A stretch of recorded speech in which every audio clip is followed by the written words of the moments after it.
ചങ്ങായിമാർ, ഞാൻ കുറച്ച് നേരത്തെ ഉണ്ടല്ല ഒരു ക്രൈസ്തവ പുരോഹിതനെ വിമർശിച്ചുകൊണ്ട് ഒരു വീഡിയോ ചെയ്തിരുന്നു. അങ്ങനെ ചെയ്യാൻ കാരണം മൂപ്പരുണ്ടല്ല ഇസ്രായേലിനെയും ജൂതന്മാരെയും വല്ലാതെ അങ്ങ് സ്നേഹിക്കുകയും അതിന്റെ കൂടെ ഉണ്ടല്ല ഇറാനെയും പലസ്തീനെയും വല്ലാതെ അങ്ങ് കുറ്റം പറയുകയും ചെയ്തു. അതുകൊണ്ടാണ് മൂപ്പരെ വിമർശിച്ചുകൊണ്ട് ഞാനൊരു വീഡിയോ ചെയ്തത്. പക്ഷെ അതിന്റെ താഴെയുണ്ടല്ല രണ്ടു മൂന്ന് ക്രിസ്തെങ്കിലും വന്നിട്ട് കമന്റ് ചെയ്യുന്നു, നിനക്കുണ്ടല്ല ക്രൈസ്തവരും ജൂതന്മാരും തമ്മിൽ സ്നേഹം അറിയില്ല, ക്രൈസ്തവരും ജൂതന്മാരും തമ്മിൽ ബായി ആണെന്ന്. അതുകൊണ്ടാണ് കേരളത്തിലെ ക്രൈസ്തവര് ജൂതന്മാർ ഒരുപാട് സ്നേഹിക്കുന്നതെന്നും ആ ക്രിസ്തെങ്കിൽ കമന്റ് ചെയ്തിരുന്നു. അപ്പൊ ഞാൻ വിചാരിച്ചു ഈ ക്രിസ്തെങ്കിലും സംഘങ്ങളും പറഞ്ഞ പച്ചക്കള്ളം ചിലപ്പോ നല്ലവരായ ക്രൈസ്തവർ ചിലപ്പോ വിശ്വസിച്ചു പോയാലോ. അപ്പൊ അങ്ങനെയുള്ള നല്ലവരായ ക്രൈസ്തവരെ അറിയാൻ വേണ്ടി ഞാൻ ബുദ്ധിയും വിവരമുള്ള നല്ല രണ്ട് ക്രൈസ്തവര് കൃത്യമായിട്ട് ജൂതന്മാർ ആരാണെന്നും ക്രൈസ്തവർ ആരാണെന്നും വ്യക്തമാക്കുന്ന ഒരു വീഡിയോ ഞാൻ കാണിച്ചു തരാം. ആ രണ്ട് ക്രൈസ്തവരുണ്ടല്ല സംഖ്യകളും ക്രിസ്തെങ്കിലും പോലെ ബോധവും വിവരമില്ലാത്ത ആൾക്കാരല്ലാട്ട, കേരളക്കാര ഒരുപാട് ബഹുമാനിക്കുന്ന രണ്ടാൾക്കാരാണ് അവർ. അതിൽ ആദ്യത്തെ ആള് കേരളക്കാരെ ഒരുപാട് ബഹുമാനിക്കുന്ന അലക്സാണ്ടർ ജേക്കബ് എന്ന മുൻ IPS ഉദ്യോഗസ്ഥൻ. രണ്ടാമത്തെ ആള് കേരളക്കാരെ അതുപോലെ തന്നെ സ്നേഹിക്കുന്ന പ്രൊഫസർ PJ വിൻസെന്റ്. ഈ രണ്ടാൾക്കാരുണ്ടല്ല ക്രൈസ്തവരും ജൂതന്മാരും തമ്മിലുള്ള ബായി ബന്ധത്തെക്കുറിച്ചും അതിന്റെ കൂടെ മുസ്ലിങ്ങൾ എത്രമാത്രം ജൂതന്മാരെ സ്നേഹിച്ചിട്ടുണ്ടെന്നും വ്യക്തമാക്കുന്ന ഒരു വീഡിയോ ആണ് ഞാൻ നിങ്ങൾക്ക് കാണിച്ചു തരാൻ പോകുന്നത്. നമുക്കതിൽ ആദ്യം തന്നെ അലക്സാണ്ടർ ജേക്കബ് സാർ പറയുന്ന ആ വീഡിയോ ഒന്ന് കണ്ടിട്ട് വരാം. അടുത്ത കാലത്തായി ഇറാനെതിരായി ഇസ്രായേലിനെ യഹൂദന്മാരെയും സപ്പോർട്ട് ചെയ്തുകൊണ്ടും ധാരാളം വീഡിയോസും മെസ്സേജസും ക്രിസ്ത്യാനികൾ എനിക്ക് അയക്കുന്നുണ്ട്. അതുകൊണ്ട് മാത്രം ചില കാര്യങ്ങൾ നിങ്ങളോട് സൂചിപ്പിക്കുകയാണ്. യഹൂദന്മാർ യേശുക്രിസ്തുവിനെ തല്ലിക്കൊന്ന് കുരിശിൽ തൂക്കിയ ഒരു ജനവിഭാഗമാണ്. 11 സ്ലീഹന്മാരെ അവർ കൊന്നിട്ടുണ്ട്, കുഴിച്ചുകൂടിയിട്ടുണ്ട്. വേദപുസ്തകത്തിലെ ആദ്യത്തെ കൊലപാതകം കല്ലെറിഞ്ഞ് കൊല്ലുന്നതും ഒരു യഹൂദന്മാർ ക്രിസ്ത്യാനിക്കെതിരെ ചെയ്ത ഒരു ക്രൂരകൃത്യമാണ്. പൗലോസപ്പോസ്തലനെ എറിഞ്ഞ് മരിച്ച നേരെ ഇട്ടിട്ട് പോയിട്ട് ആണ് അവർ പോയത്. മരിച്ചിട്ടില്ലാത്തതുകൊണ്ട് മാത്രം പൗലോസപ്പോസ്തലൻ ജീവിച്ചെഴുന്നേറ്റു. അതുകൊണ്ടാണ് വേദപുസ്തകത്തിലെ 13 പുസ്തകങ്ങൾ നമുക്ക് കിട്ടിയത്. അങ്ങനെയുള്ള യഹൂദന്മാരെ കർത്താവ് യേശുമിശിഹ ശപിച്ചു, ജെറുസലേം കല്ലിന്മേൽ കല്ലില്ലാതെ നശിക്കപ്പെടട്ടെ എന്ന്. അതങ്ങനെ നശിപ്പിക്കപ്പെട്ടുകൊണ്ടിരിക്കുകയാണ്. ചരിത്രത്തിലുടനീളം യഹൂദന്മാർ AD 336 വരെ ക്രിസ്ത്യാനികളെ ഉപദ്രവിച്ചു. പിന്നീട് നമ്മൾ അങ്ങോട്ടായിരുന്നു ഉപദ്രവം. കുരിശുയുദ്ധ കാലത്ത് 2 ലക്ഷം യഹൂദന്മാരെ കൊന്നൊടുക്കി. ഫെർണാണ്ടോ ഇസബെല്ല കൂടി 2 ലക്ഷം യഹൂദന്മാരെ കൊന്നൊടുക്കി. നെപ്പോളിയന്റെ കാലത്ത് 5 ലക്ഷം യഹൂദന്മാരെ കൊന്നൊടുക്കി. ഹിറ്റ്ലറുടെ കാലത്ത് 60 ലക്ഷം യഹൂദന്മാരെ കൊന്നൊടുക്കി. ഇവരെല്ലാം കത്തോലിക്കരായ ആൾക്കാരാണ്. ഫെർണാണ്ടോ തൊട്ട് കുരിശുയുദ്ധം നടത്തിയത് തൊട്ട് ഹിറ്റ്ലർ വരെ എല്ലാവരും കത്തോലിക്കരാണ്. അങ്ങനെയുള്ള യഹൂദനെ എപ്പോഴൊക്കെ അവർ നശിപ്പിക്കാൻ തുടങ്ങിയിട്ടുണ്ടോ അപ്പോഴെല്ലാം യഹൂദന്മാരെ രക്ഷിച്ചത് മുസ്ലിംസാണ്. ആ മുസ്ലിംസ് അവരെ സംരക്ഷിച്ചു കൊണ്ടുവന്ന് പാലസ്തീൻ നാട്ടിൽ അവരെ താമസിപ്പിച്ച് അവന് വീട് വെച്ചു കൊടുത്ത് അവന് ആഹാരം കൊടുത്ത് യഹൂദന്മാരെ സംരക്ഷിച്ചു. മുസ്ലിങ്ങൾ യഹൂദന്മാരെ സംരക്ഷിച്ചില്ലായിരുന്നെങ്കിൽ യഹൂദനൊരു വംശം ഈ ഭൂമിയിൽ ഉണ്ടാവില്ലായിരുന്നു. യഹൂദന്മാർ അമേരിക്കയിൽ കുടിയേറാൻ ശ്രമിച്ചു. റോക്കലർ പറഞ്ഞ ഒരു കാരണവശാലും ഇവനെ കയറ്റരുത്, ഇവൻ അമേരിക്കയുടെ നാശത്തിന് വഴിവെക്കുന്നത്.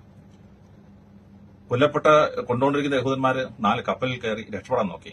അവരെ ബ്ലാക്ക് സീയിൽ വെച്ച് ബ്രിട്ടീഷുകാരെ കപ്പൽ മുക്കി 4000-ഓളം യഹൂദന്മാരെ കൊന്നു. ഇതാണ് യഹൂദന്മാരുടെ ക്രിസ്ത്യാനികൾ ചെയ്തിട്ടുള്ളത്. എന്നും അവരെ സംരക്ഷിച്ചിട്ടുള്ളത് മുസ്ലിംസാണ്. ഇപ്പോൾ നടക്കുന്നത് ഇറാന്റെ കുഴപ്പമോ മറ്റൊരു കുഴപ്പമില്ല. ഞാനൊരു വീഡിയോ നിങ്ങൾക്ക് അയച്ചിരുന്നു. എങ്ങനെയാണ് 16ഓളം മുസ്ലിം രാജ്യങ്ങളെ അമേരിക്ക ഇസ്രായേലും കൂടി നശിപ്പിച്ചതെന്ന്. ലോകത്ത് നടക്കുന്ന യുദ്ധങ്ങൾ ഇങ്ങനെ നിരവധിയാണ്. ഈ യുദ്ധങ്ങളിൽ സദാം ഹുസൈൻ ഇറാഖിനെ തകർത്തു, ലിബിയെ തകർത്തു, ടുണീഷ്യയെ തകർത്തു, യമനെ തകർത്തു, ഇങ്ങനെ വരികയാണ്. ഇറാനെ തകർത്ത ശേഷം അറേബ്യയിലെ ഷെയ്ഖ് ഡംസിനെയും സൗദി അറേബ്യയിലെ രാജകുടുംബത്തെ അവർ നശിപ്പിക്കും. അത് കഴിഞ്ഞ് അവർ നേരെ പാകിസ്ഥാന്റെ അപ്പുറത്തൂടെ അമേരിക്ക ഇസ്രായേൽ ആക്രമിക്കും, ഇപ്പുറത്തോടെ ഇന്ത്യ ആക്രമിച്ച് പാകിസ്ഥാൻ ഇല്ലാതാക്കും. ഇതാണ് തന്ത്രം. അതിന്റെ ഒരു ഭാഗം മാത്രമാണ് ഇപ്പോൾ നടന്നുകൊണ്ടിരിക്കുന്നത്. ഇതിൽ നമ്മൾ ആരും കക്ഷി ചേരരുത്. സാമ്രാജ്യം നടത്തുന്ന യുദ്ധങ്ങളാണ്. അതിന് കേരളത്തിലെ ക്രിസ്ത്യാനികൾ കക്ഷി ചേരരുത്. ഇന്ന് കേരളത്തെ പട്ടിണിയിൽ നിന്ന് മാറ്റിയത് പാവ മുസ്ലിങ്ങൾ കാഫറുകളായി നമ്മളെയൊക്കെ സംരക്ഷിച്ചുകൊണ്ടാണ്.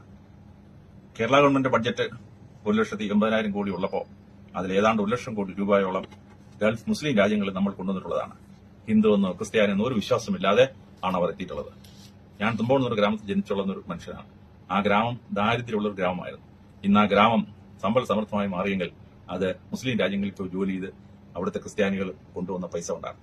അതുകൊണ്ട് മുസ്ലിം വിരുദ്ധത വിട്ട് യഹൂദന്റെ കയ്യിൽ നിന്ന് പൈസ വാങ്ങിച്ചിട്ട് ഇവിടെ വന്ന് യഹൂദന്മാരെ സപ്പോർട്ട് ചെയ്തിട്ട് മുസ്ലിങ്ങളെ വിമർശിച്ചുകൊണ്ടുള്ള വീഡിയോസും മെസ്സേജസും കറക്റ്റ് അല്ല, ചരിത്രപരമല്ല.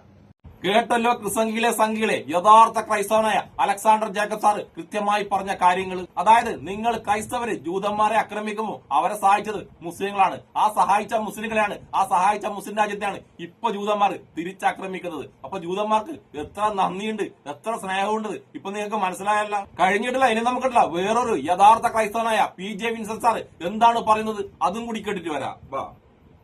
ഫലസ്തീനില് അറബികളും ജൂതന്മാരും ഒക്കെ ഒരുമിച്ച് താമസിച്ചവരാണ്. അവർ വംശീയമായിട്ട് തന്നെ സാഹോദര്യമുള്ളവരാണ്. ഇസ്ലാമിക സംസ്കൃതി മധ്യകാലത്തിൽ വളർന്നു വന്ന സമയത്ത് ക്രിസ്ത്യൻ ലോകത്തേക്കാൾ അധികം ജൂതന്മാർക്ക് സുരക്ഷിതത്വം കിട്ടിയത് ഇസ്ലാമിക ലോകത്താണ്. ഇതൊക്കെ വസ്തുതയാണ്. കേരളത്തിലെ നമ്മുടെ അനുഭവം എടുത്ത് പരിശോധിച്ചാൽ അത് കാണാം. മട്ടാഞ്ചേരിയിലും ഒക്കെയുള്ള ജ്യൂസ് ഉണ്ടല്ലോ, കൊച്ചിനി ജ്യൂസ്, വൈറ്റ് ജ്യൂസ് ഉണ്ട്, ബ്ലാക്ക് ജ്യൂസ് ഒക്കെ ഉണ്ട്. ഇവരുടെയൊക്കെ ഏറ്റവും അടുത്ത സുഹൃത്തുക്കളും ഒക്കെ മറ്റ് മുസ്ലിമുകളാണ്. പട്ടാണി മുസ്ലിംസ് ഉണ്ട്, നൈന എന്ന് പറയുന്ന നൈനാൻസ് എന്ന് പറയുന്ന വിഭാഗക്കാരുണ്ട്, അതുപോലെ അലായി മുസ്ലിംസ് ഉണ്ട്, സിന്ധികളുണ്ട്, റാവുത്തറുണ്ട്, ഇങ്ങനെയൊക്കെയുള്ള പല മുസ്ലിം ഗ്രൂപ്പുകളുണ്ട്. ഇവരും ഈ ജൂത വിഭാഗക്കാരും അവിടുത്തെ പരമ്പരാഗത ക്രിസ്ത്യാനികളും ഒക്കെ എത്ര സഹകരണത്തിലാണ് ജീവിച്ചിരുന്നത്. ജമാൽ കൊച്ചങ്ങാടിയുടെ സിനഗോഗ് ലീൻ എന്ന് പറഞ്ഞൊരു നോവലുണ്ട്, അതൊക്കെ വളരെ രസകരമാണ്. ആ നോവലിലൊക്കെ ഇത്തരം ആദാന പ്രധാനങ്ങളെ കുറിച്ച് പറയുന്നുണ്ട്. അപ്പോൾ ജൂതരും മുസ്ലിമുകളും ക്രിസ്ത്യാനികളും ഒക്കെ എത്ര സൗഹൃദത്തോടെ കഴിഞ്ഞു. ഇവർ തമ്മിൽ അടിസ്ഥാനപരമായ ഒരു സംഘർഷമില്ല. എന്നാൽ 20-ാം നൂറ്റാണ്ടിലെ സവിശേഷമായ പശ്ചാത്തലത്തിൽ യൂറോപ്യൻ സാമ്രാജ്യത്വ താല്പര്യത്തിന്റെ ഭാഗമായിട്ടാണ് ഈ ജൂതന്മാരെ ഫലസ്തീനിലേക്ക് കൊണ്ടുവരുന്നത്. അതൊരു ഒരു ഇമ്പീരിയലിസ്റ്റ് അജണ്ടയാണ്.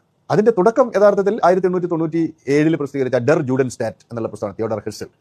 പക്ഷേ അതിന് പ്രായോഗികമായ രൂപം നൽകിയത് ബൽഫോർ ഡിക്ലറേഷനാണ് 1917. പിന്നീട് അങ്ങോട്ട് ബ്രിട്ടന്റെ തോക്കിന്റെ നിഴലിൽ യൂറോപ്യൻ ജൂതന്മാർ ഫലസ്തീനിലേക്ക് പ്രവേശിക്കുകയും അവിടെ അവർ ഒരു രാജ്യം സ്ഥാപിക്കുകയും ചെയ്തു. അത് ഭൂമി പിടിച്ചെടുത്ത് കോളനൈസ് ചെയ്തുണ്ടാക്കിയ രാജ്യമാണ്. അപ്പോൾ അടുത്ത പ്രശ്നം വരും, ഹിറ്റ്ലർ 60 ലക്ഷം ജൂതന്മാരെ കൊന്നില്ലേ? ഈ ഹിറ്റ്ലറുടെ ജൂതപീഡനത്തിൽ നിന്ന് രക്ഷപ്പെട്ടു പോയ ജൂതന്മാരിൽ മഹാഭൂരിപക്ഷം പോയത് അമേരിക്കയിലേക്കാണ്, ഇസ്രായേലിലേക്കല്ല. ഇപ്പോഴും ലോകത്തിൽ ഏറ്റവും അധികം ജൂതന്മാരുള്ള രാജ്യം അമേരിക്ക കഴിഞ്ഞിട്ട് ഇസ്രായേൽ വരുന്നു. അമേരിക്കയിലെ ടോട്ടൽ പോപ്പുലേഷൻ 2%-ലധികം ജൂതന്മാരുണ്ട്. ആൽബർട്ട് ഐൻസ്റ്റീൻ അടക്കമുള്ള ജൂതന്മാർ അവരെല്ലാം പോയത് അമേരിക്കയിലേക്കാണ്. യഥാർത്ഥത്തിൽ യൂറോപ്പ് മുഴുവനും ഹിറ്റ്ലറുടെ നിയന്ത്രണത്തിലായല്ലോ. ജർമ്മനിയിൽ നിന്നും യൂറോപ്പിൽ നിന്നും ഓടിപ്പോയ ജൂതന്മാരിൽ വലിയൊരു ശതമാനം രക്ഷ നേടിയത് അമേരിക്കയിലേക്കാണ്. അവർ യഥാർത്ഥത്തിൽ ഫലസ്തീനിലേക്കല്ല വന്നത്. അത് തെറ്റായ നറേറ്റീവാണ്. ഫലസ്തീനിലേക്ക് വന്ന് ഇസ്രായേൽ രാജ്യം ഉണ്ടാക്കിയത് യഥാർത്ഥത്തിൽ സയനിസ്റ്റുകളാണ്. എന്ന് വെച്ചാൽ മതപരമായ താല്പര്യം മുൻനിർത്തി ബാരൻ റോത്ത്ചൈൽഡിനെ പോലെയുള്ള വലിയ ബാങ്കേഴ്സ്, സമ്പന്നർ, അവര് സമാഹരിച്ചു കൊടുക്കുന്ന പണം ഉപയോഗിച്ച് world Zionist Congress, world Zionist ബാങ്കും ധനസഹായം ചെയ്തുകൊണ്ട്, വേൾഡ് സയനിസ്റ്റ് കോൺഗ്രസ് സംഘടനാപരമായ സഹായം ചെയ്തുകൊണ്ട് റഷ്യയിൽ നിന്നും കിഴക്കൻ യൂറോപ്പിൽ നിന്നുമൊക്കെ സംഘടിത കുടിയേറ്റം നടത്തിയിട്ടുള്ള ജൂതന്മാരാണ് ഇന്നത്തെ ഇസ്രായേൽ ഉണ്ടാക്കിയത്. അതല്ലാതെ ജൂത പീഡനത്തിൽ നിന്ന് രക്ഷപ്പെട്ട് ഓടി വന്ന അഭയാർത്ഥികളല്ല ഇസ്രായേൽ ഉണ്ടാക്കിയത് എന്നത് അടിസ്ഥാനപരമായ ചരിത്ര സത്യമാണ്. അതുകൊണ്ടാണ് സമീപകാലത്ത് 12 യുദ്ധത്തിന്റെ കാലത്ത് ഒരു പത്രപ്രവർത്തകൻ പുടിനോട് ചോദിക്കേണ്ടായി, നിങ്ങൾ ഇസ്രായേലിനെ ആക്രമിക്കുമോ ഇറാനെ വേണ്ടിയിട്ട് എന്ന് ചോദിച്ചു. അപ്പോൾ പുടിൻ പറഞ്ഞത്, ഏകദേശം 20 ലക്ഷത്തോളം റഷ്യക്കാർ ഇസ്രായേലിലുണ്ട്. അവർ 10,000 വർഷമായിട്ട് റഷ്യയിൽ ജീവിക്കുന്ന, റഷ്യൻ ഭാഷ സംസാരിക്കുന്ന റഷ്യൻ ജ്യൂസാണ്. They are Russian juice. അപ്പോൾ 10-20 ലക്ഷത്തോളം റഷ്യൻ ഭാഷ സംസാരിക്കുന്ന ആളുകൾ അവർ കൾച്ചറലി റഷ്യൻസ് ആണ്. വംശീയമായി അവർ ജൂതന്മാരാണ്, ശരിയാണ്, മതവും ജൂതമതവിശ്വാസികളാണ്. അപ്പം അത് റഷ്യക്ക് വലിയൊരു അസറ്റാണല്ലോ അത്. അപ്പോൾ അത്രയും ഈ റഷ്യൻ ജൂതന്മാരുള്ള ഒരു രാജ്യമാണ് ഇസ്രായേൽ. അതുകൊണ്ട് ഞങ്ങൾ ഇസ്രായേലിനെ ആക്രമിക്കില്ല എന്നാണ് ആ പത്രസമ്മേളനത്തിൽ പുടിൻ പറഞ്ഞത്. അപ്പോൾ ഇങ്ങനെയുള്ള കുറെ ഘടകങ്ങൾ അതിനകത്തുണ്ട്. യഥാർത്ഥത്തിൽ അതൊരു ഇമ്പീരിയലിസ്റ്റ് പ്രൊപ്പഗാൻഡയുടെ ഭാഗമായി ബ്രിട്ടീഷ് താല്പര്യവും അമേരിക്കൻ താല്പര്യവും ഒരു പരിധിവരെ റഷ്യൻ താല്പര്യവും കൂടി ഉൾച്ചേർന്നിട്ടുള്ള ഒരു പദ്ധതിയായിരുന്നു സയനിസ്റ്റുകളുടെ ഇസ്രായേൽ എന്ന് പറഞ്ഞ രാജ്യത്തിന്റെ സ്ഥാപനം. അതുകൊണ്ട് അതിനെ ജൂതരാഷ്ട്രം എന്ന് പറയുന്നതിനേക്കാൾ ഒരു സയനിസ്റ്റ് സ്റ്റേറ്റ് ഓഫ് ഇസ്രായേൽ എന്ന് പറഞ്ഞാൽ അതിന്റെ കൃത്യമായ ഉത്തരം നമുക്ക് കിട്ടും. ഈ ജൂത പീഡനത്തെ നമ്മൾ സൈനിസത്തെ സാധൂകരിക്കാൻ ഉപയോഗിക്കരുത്. അത് നോൺ സയനിസ്റ്റ് ജ്യൂസ് എത്ര പേരുണ്ടെന്ന് പറഞ്ഞ ലോകത്ത് ധാരാളം ജൂതന്മാർ നോൺ സയനിസ്റ്റ് ആണ്, അവർ സയനിസ്റ്റുകളല്ല. അപ്പോൾ ഈ സയനിസ്റ്റ് സ്റ്റേറ്റ് ആണ് ഇസ്രായേൽ എന്നത് അടിവരയിട്ട് പറയണം. അവർ പലപ്പോഴും ഇതിനെ ജൂയിഷ് സ്റ്റേറ്റ് ഓഫ് ഇസ്രായേൽ എന്നാണ് പറയുക. അപ്പൊ ഇത്തരം വൈരുദ്ധ്യങ്ങൾ കൂടി നമ്മൾ പരിശോധിക്കണം.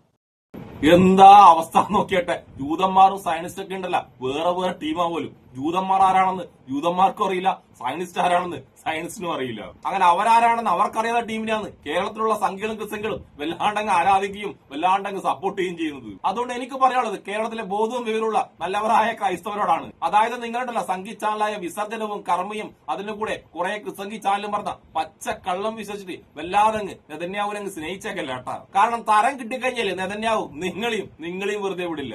അതുകൊണ്ട് ഇവന്മാര് പറഞ്ഞ പൊട്ടത്തരം കേട്ടിട്ട് നെതന്യാഹു എന്ന് പറഞ്ഞങ്ങ് പോയിട്ട് വല്ലാതങ്ങ് സ്നേഹിച്ചേക്കല്ല. അതുകൊണ്ട് ബോധവും വിവരമുള്ള എല്ലാ ക്രൈസ്തവർക്കും ഈ സംഭവങ്ങളെല്ലാം മനസ്സിലാക്കുന്നത് ഞാൻ വിചാരിക്കുന്നു. പക്ഷെ ബോധവും ഇല്ലാത്ത ക്രിസ്തങ്കികളില്ലേ, അവരെക്കുറിച്ച് നമ്മൾ ചിന്തിക്കുന്നേ ഇല്ല. അവരെന്ത് വേണമെങ്കിലും ചിന്തിച്ചോട്ട്. അപ്പൊ ജൂതന്മാരെ കുറിച്ചും ക്രൈസ്തവരെ കുറിച്ചും അതിന്റെ കൂടെ മുസ്ലിങ്ങൾ ജൂതന്മാരെ എത്രമാത്രം സ്നേഹിച്ചുവെന്നും അതിനുശേഷം ജൂതന്മാർ തിരിച്ച് മുസ്ലിങ്ങളോട് എന്ത് ചെയ്തെന്നും കൃത്യമായിട്ട് വ്യക്തമാക്കിയ അലക്സാണ്ടർ ജേക്കബ് സാറിനും BJ വിൻസെന്റ് സാറിനും പിന്നെ അന്വേഷപ്പെടുന്ന എല്ലാവർക്കും എന്റെ ഒരു നല്ല സുലാൻ.